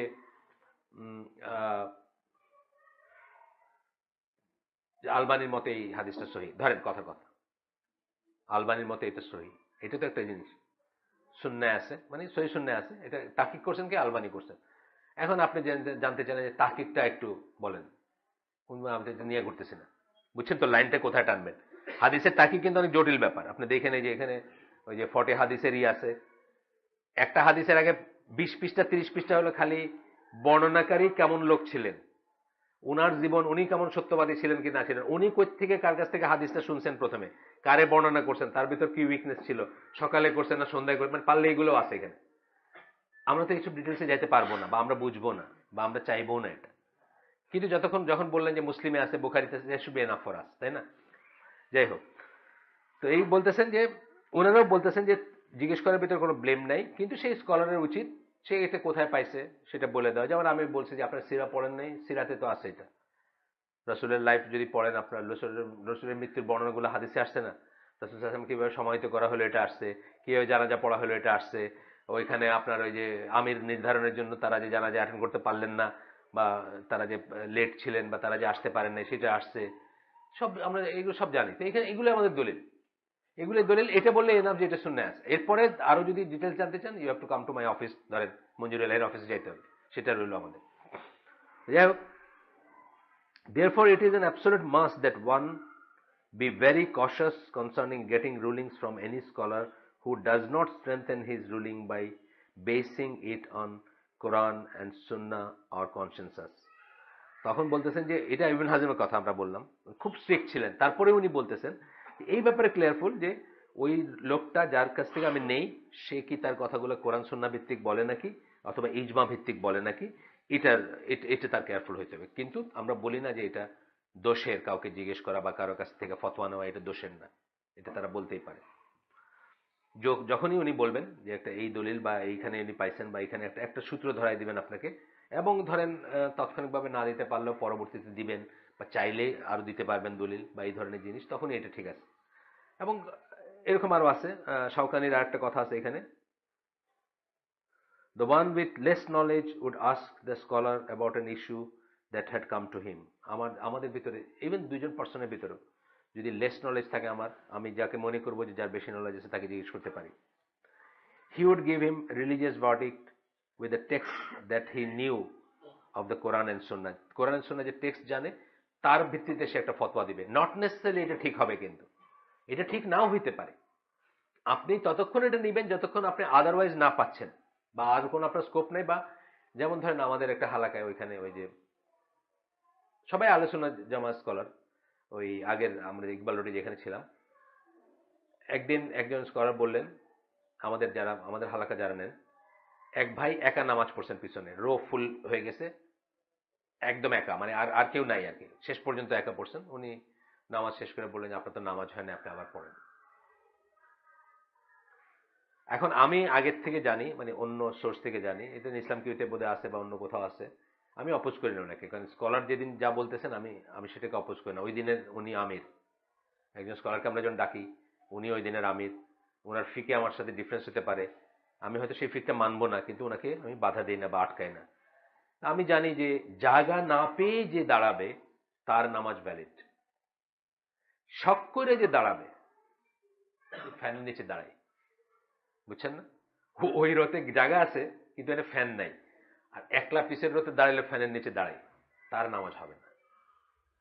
শখ করে যে দাঁড়াবে তার নামাজ হবে না। কিন্তু যার জায়গা নাই, রোগ পুরা হয়ে গেছে, এবং সে ইমামকে রিচ করতে পারতেছেন, আপনি জানেন তো জায়গা না থাকলে একটা জিনিস করতে পারেন, এটা একটা ফিকের পয়েন্ট, আপনি কিন্তু ইমামের পাশে গিয়ে দাঁড়ায় পড়তে পারতেন। ইমাম যখন দাঁড়িয়েছে তার পাশে যদি জায়গাতে, কিন্তু আপনি রিচ করতে পারতেছেন না, ওখানে যেতে পারতেছেন না, তখন আপনি যদি একা পড়েন আপনার নামাজ হবে। এইটাই প্রিভেলেন্ট মত, এটাই স্ট্রঙ্গার মত। এখন ধরেন এই যে জিনিসটা একজন স্কলার, ওই স্কলারকে যারা ফলো করছে তারা ওইটা জানছে, পরবর্তী যখন আমি দেখাই দিলাম, বা আমি আরো দলিল দেখাইলাম বা আরো স্ট্রঙ্গার দলিল দেখাইলাম যে না এটা নামাজ হবে, কারণ এই ক্লজে হবে, কোনো জায়গা নেই বাই নেই, তখন আপনার কি, তখনও যদি আপনি বলেন যে না আমি উনি যেটা বলছেন ওইটাই করব, এইটা হচ্ছে ব্লেম ওয়ার্ডি। কিন্তু যখন আপনার চলে আসবে আরটাই, এবং তখন আপনি এটাকে চেঞ্জ করে নেবেন, এটাই হচ্ছে কারেক্ট লাইন। আমরা আরেকটু জাস্ট শেষ, আপনাকে যেতে হবে নাকি? আরেকটু চেষ্টা।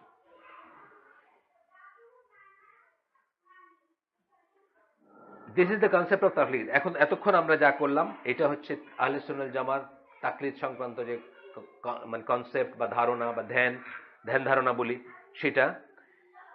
এর বাইরে some people went to an extreme and consider the taking of statement of the messenger of Allah সাল্লাল্লাহু আলাইহি সাল্লাম or the consensus of the scholars of this nation to be তাকলিদ। এই তাকলিদ বর্জন করতে গিয়ে কিছু কিছু মানুষ এমন জায়গায় চলে গেছে যে তারা এমনকি রাসূল সাল্লাল্লাহু আলাইহি সাল্লামের কথাকেও তাকলিদ মনে করতেছে, আর ইজমাকেও তারা তাকলিদ মনে করতেছে, মানে খারাপ ব্লেম ওয়ার্ড দিয়ে তাকলিদ মনে করতেছে। রাসূল সাল্লাল্লাহু কথাকে কারা মনে করতেছে? যারা বলতেছে হাদিস মানি না, যারা বলছে কোরআনে থাকলে মানি, হাদিসে মানি। এই একটু আগে যে উদাহরণটা দিলাম যে কোরআনে তো এই পার্শিয়াল জাহান্নামের কথা নাই, যে কিছুদিন জাহান্নামে থেকে আবার আসে, সেটা অন্যভাবে আছে, অন্য বক্তব্যে আছে, আমরা সেটা পড়বো, এই মজলিসে পড়ছে, এই বইতে পড়ছে। কিন্তু তারপরে একটা দল অফ পিপল আর্গু করে যে কোরআনে আসতে হয় জাহান্নাম নয় জান্নাত, কোনো পার্শিয়াল জাহান্নামের কথা নাই, পার্শিয়াল জাহান্নামের কথা নাই, এটা হাদিসে আসছে। সুতরাং কোরআনে নাই, হাদিসে আসছে, এটা আমাদের মানতে বাধ্য না, বা এটা আমরা মানবো না। তার মানে কি? রাসূল সাল্লাল্লাহু আলাইহি ওয়াসাল্লামের কথাটাকে তারা বলতেছে তাকলিদ, মানে ব্লেম ওয়ার্ড দিয়ে তাকলিদ, তার কথাও মানা যাবে না যদি কোরআনে না পাওয়া যায়। এটা হচ্ছে একেবারে ভ্রান্ত আকীদা, মানে আপনি ইসলাম থেকে বের হয়ে যাওয়ার মতো একটা আকীদা। কারণ আপনার নামাজ, রোজা, হজ, যাকাত সবকিছু আপনি শিখছেন আল্লাহ রসুলের বলে দেওয়ার থেকে। আপনি আজকে নামাজই পড়তে পারতেন না যদি আপনি আল্লাহ রসুলের কথাকে ব্লেম ওয়ার্ড দিয়ে তাকলিদ মনে করতেন না, মনে করতেন যে এটা কোরআনে না থাকলে আমি নিব না। তাহলে আপনার কোনো নামাজ নাই, আপনার কোনো রোজা নাই, আপনার হজ নাই, আপনার যাকাত নাই, আপনার কিচ্ছু নাই, কোনো ইবাদতই নাই। ইবাদত বলতে যা বোঝায় কিচ্ছু নেই। তো বলতেছেন যে কিছু কিছু লোক এমন এক্সট্রিমে গেছে যে তারা এমনকি আল্লাহ রসুল সাল্লাল্লাহু আলাইহি ওয়াসাল্লামের বা ইজমাকেও তারা তাকলিদ, ব্লেম ওয়ার্ড দিয়ে তাকলিদ বলে তারা মনে করতে শুরু করছে। এই সম্বন্ধে ইবনে হাজম বলছেন, some people were mistaken as they call the taking of the statement of the messenger of Allah sallallahu alaihi wasallam or what the scholars of this nation agreed upon taklid. কোন কোন ইবনে হাজম সেই কবে বলে গেছেন, বললাম না স্প্যানিশ স্কলার, উনি বলতেছেন যে কোন কোন মানুষ ভুলের ভিতর পতিত হয়েছে, তারা আল্লাহ রাসূল সাল্লাল্লাহু আলাইহি ওয়াসাল্লামের ইকে গ্রহণ করা, তার কাছে যখন আমি জানলাম তার ঠোঁট থেকে আসছে কোন একটা কথা, সেটাকে গ্রহণ করা, অথবা ইজমা যেটা হয়েছে স্কলারদের সেটাকে গ্রহণ করা কেউ তাকলিদ মনে করতেছে বা ব্লেম ওয়ার্ড দিয়ে মনে করতেছে, খারাপ মনে করতেছে। এটা এই মডার্ন ঈদের ভিতরে আছে, মডার্ন এক্সট্রিমিস্টদের ভিতরে আছে। আমরা দেখব পরে এই যে তাকফির ওয়া হিজরা, আমাদের এখানে তাকফির ওয়া হিজরার নাম আসছে না অনেকবার। মানে মডার্ন ডেজ যারা এক্সট্রিমিস্ট, তাদের ভিতরে মানে সকল এক্সট্রিমিস্টদের বলা যায় আর কি, তাদের কি বলে গুরু বলা যায় এদের। খুবই ইজিপ্টের একটা দল ছিল যারা নিজেদের জামাতুল মুসলিমিন বলতো, তাকফির ওয়া হিজরা একটা নাম তাদের। তো তাদের কথাই আসবে বারবার, মানে তারাও এই ধরনের জিনিসগুলা প্রোপাগেট করতো। এর আগে আমরা দেখছি যে শরিয়ার উৎস নিয়ে তাদের কথা আসছে, আবার এখানেও আসবে পরে। তারপরে বলতেছেন, this is what the people involved in sophistry মানে বলতেছি আমি ডিড। সফিস্ট্রি মানে হচ্ছে মানে খুব খুব কুটো যুক্তিতর্ক দিয়া একটা মিথ্যা জিনিসকে সত্য প্রতীয়মান করা, করে না মানুষ? অনেক মানুষ করে। পলিটিক্সে দেখেন, যে কোনো স্টেটমেন্টগুলো দেখবেন কিভাবে মানে একেবারে নির্লজ্জ মিথ্যাচার করে মানুষ সেটাকে সত্য বলে এস্টাবলিশ করতেছে, এটাকে সফিস্ট্রি বলে। তো বলতেছেন যে এইটা ওই ওই লোকগুলার কাজ, বা ওই লোকগুলা করতো যারা এই যে যুক্তি দিয়ে, সুন্দর যুক্তির মাধ্যমে সত্যকে মিথ্যা বলে, মিথ্যাকে সত্য বলে, অথবা সত্য মিথ্যা যাই বলেন, বোথ অলমোস্ট সেম জিনিস, সেটা বলে প্রমাণ করার চেষ্টা করে, তারা করে। They want to distort and destroy knowledge. তারা ডিস্টর্ট করতে চায় এবং ডিস্ট্রয় করতে চায় নলেজ। ডিস্টর্ট এবং ডিস্ট্রয় দুইটা কথা ইউজ করছে। ডিস্টর্ট মানে বিকৃত, আর ডিস্ট্রয় মানে ধ্বংস করা। আমি যেটা বললাম যে আপনি যদি বলেন যে আল্লাহ রসুলের কথা শোনার তাকলিদ এবং এটা ব্লেম ওয়ার্ড দিই, আপনার কোনো ইবাদতই থাকবে না। এটা কি হবে? ডিস্ট্রয় হয়ে যাবে, আপনার ইসলাম থাকবে না। আর ডিস্টর্ট আছে, যেমন ধরেন আপনি বললেন যে এই টাকনুর উপরে পড়তে এটা বলছেন, একটা বিশেষ কারণ আছে।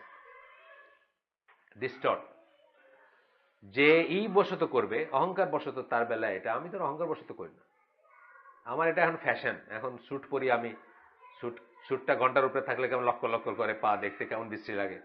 আমি এটা এখন সমকালীন দুনিয়ার সাথে চলার জন্য পড়তেছি, আমার এটা কোনো না, বরং আমি গণমানুষের সাথে থাকার জন্যই এটারে টাকনুর নিচে পড়ি। এটা ডিস্টোর্ট করলেন আপনি, একটা ডেস্ট্রয় একটা ডিস্টোর্ট, ডিস্টোর্ট থেকে আবার ডেস্ট্রয় হবে, সুন্নাটাই চলে যাবে। যেমন ধরেন জুতা পরে, ওই দিন একটা জানাজা পড়লাম সিলেটে, মানে মানুষের সৎ কাজ আর মন্দ কাজে নিষেধ, মানে জোর করে পারলে আরেকজনের জুতা খুলে দেয়, অথচ জুতা পরে নামাজ কিন্তু জায়েজ। জানাজার নামাজ তো বটেই, আপনার 5 ওয়াক্ত নামাজ আপনি জুতা পরে পড়তে পারেন অ্যাজ লং এজ জুতার নিচে কোনো নাজাসা নাই। এবং একজন স্কলার একটা লেখা আমরা পড়ছি, এখানেই পড়ছি, উনি বলছেন যে এই সুন্নাটা মানে বাঁচায় রাখার জন্য হলেও আমাদের মাঝে মাঝে পড়া উচিত, জুতা পরে নামাজ পড়া উচিত। নাইলে মানুষ একদিন বলবে হ্যাঁ আপনি যেটা বলে আর কি এখন। তো যে সমস্ত সমাজে এত হার্ড অ্যান্ড ফাস্ট না, তাদের উচিত মাঝে মাঝে জুতা পরে তারা নামাজ পড়া উচিত, যাতে মানে ইটা থাকে, সুন্নাটা চালু থাকে। তাহলে বললেন গেল এটা ওনার। এইবার আসতেছে আবার আপনার, এটা পুরোটাই আমি পড়ি একটু। They want to falsify truth and cause confusion. আপনার অনেক সুবিধা না, আপনি আল্লাহ রাসূল সাল্লাল্লাহু আলাইহি ওয়াসাল্লামের কথা মানতে হবে না, ওইটা কোনো দলিল না। সুন্নাহ মানতে হবে না, এই কথাটা জীবনে খালি সুবিধার সুবিধাই। আপনি দেখেন সুবিধা না, এক ঘরে কোনো মেয়ের সাথে নির্জনে বসে কথা বলতে পারবেন, এটা কোরআনে আছে নাকি? নাই, কোরআন নাই, হাদিস থেকে আসছে। তা আপনি chit-chat, dating, food court, Bashundhara সিটির ফুড কোর্ট সবই পারবেন, আপনি পারবেন না? সব যায়, মানে আপনার অলমোস্ট যা নিয়ে আপনার কষ্ট হয় এখন সমাজে চলতে, আপনার সবকিছু যায় যদি আপনি খালি এইটা দেখাইতে পারেন যে আল্লাহ রাসূল সাল্লাল্লাহু আলাইহি ওয়াসাল্লাম যা বলছেন এটা মানাটা অত জরুরি না, মানে একদম পুরো অস্বীকার না করে আপনি যদি দেখাইতে পারেন অত জরুরি না, তাহলে কিন্তু আপনারা সব হয়ে গেল। আপনি দাড়ি ছাটেন, দাড়ি কাটেন, আপনি টাকনুর নিচে কাপড় পরেন, আপনি যেমন ইচ্ছে তেমন চলতে পারবেন আপনি। তাইলে বলতেছেন falsify truths and cause confusion. আপনি কনফিউজ, সবাই আরে মুসলিমরা কনফিউজ না।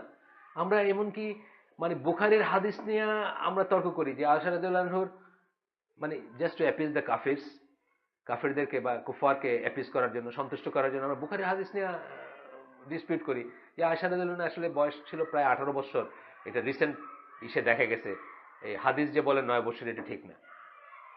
কি কনফিউশন আমরা তৈরি করতে, মানে কতগুলো ব্যাপার যেগুলোতে আমাদের টাচ করাই উচিত না। মানে আল্লাহ রাসূলের ওয়াইফের, আল্লাহ রাসূলের লাইফ, এটা একটা ফেক, এটা একটা আকীদা, এটা একটা বিশ্বাস, এটা একটা সমাজ ব্যবস্থা, এটা একটা ওয়ার্ল্ড ভিউ, যে একজন বাবা যদি মনে করে তার মেয়েকে বিয়ে দিবে, তার মেয়ে উপযুক্ত, দ্যাটস এনাফ। বাবার চেয়ে বেশি ওয়েল উইশার মেয়ের কেউ হবে না। বাবা বুঝবে কার কাছে দিচ্ছে, কেন দিচ্ছে, সেটা আছে তার।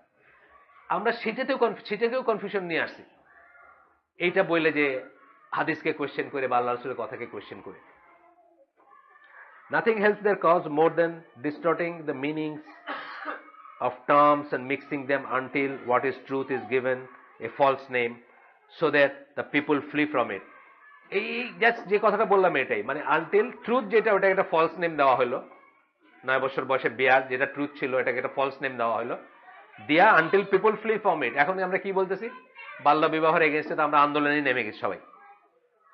হ্যাঁ, বাল্য বিবাহ ইন জেনারেল একটা, ইন জেনারেল আমরা বলতে পারি যে খুব খুব কস্টলি ইসের ব্যাপার। কম বয়সে 8, 9, 10, 11, 12, 14 এখনো বিয়ে হয় আমাদের দেশে।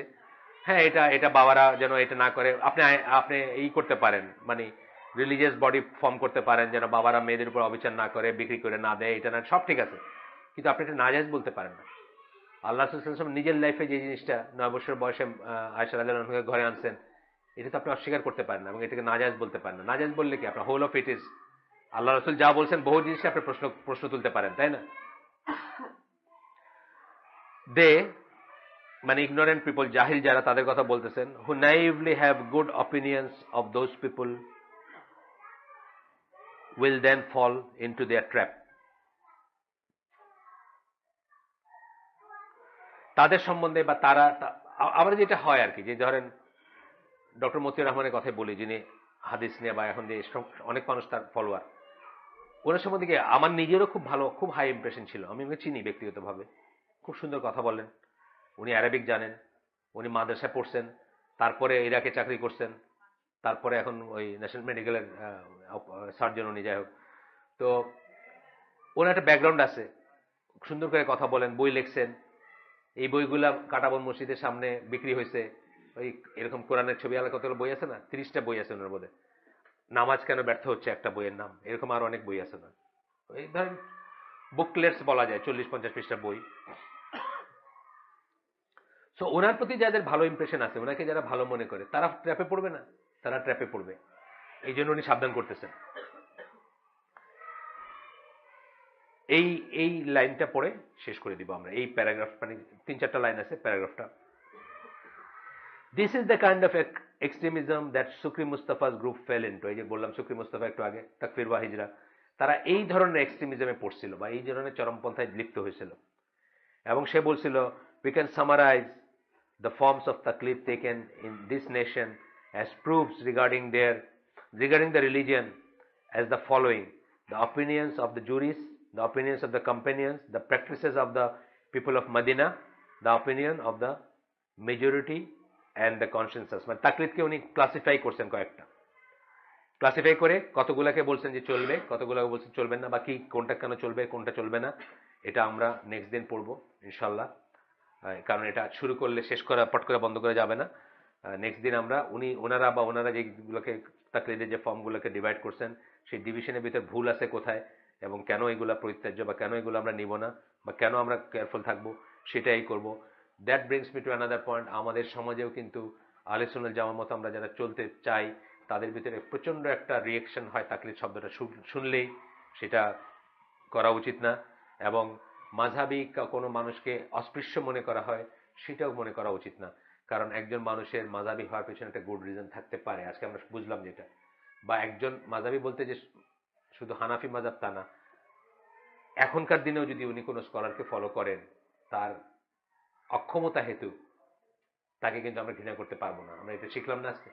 তো কিন্তু খারাপ হচ্ছে সেই জিনিসটা যখন দলিল প্রমাণ উপস্থাপন করার পরেও ইনসিস্টেন্টলি উনি বলবেন যে না, আমার উনি যেটা বলছেন এটাই ঠিক, তখন it becomes that blame or the তাকলিদ আর কি, যেটা আমরা মনে করি যে যেটা ঠিক না এবং যেটা নাজায়েজ বা যেটা হারামও হইতে পারে কোনো কোনো ক্ষেত্রে যদি তার জ্ঞান থাকে। সুবহানাকা আল্লাহুম্মা বিহামদিকা আশহাদু আল্লা ইলাহা ইল্লা আনতা আস্তাগফিরুকা ওয়া আতুবু ইলাইক।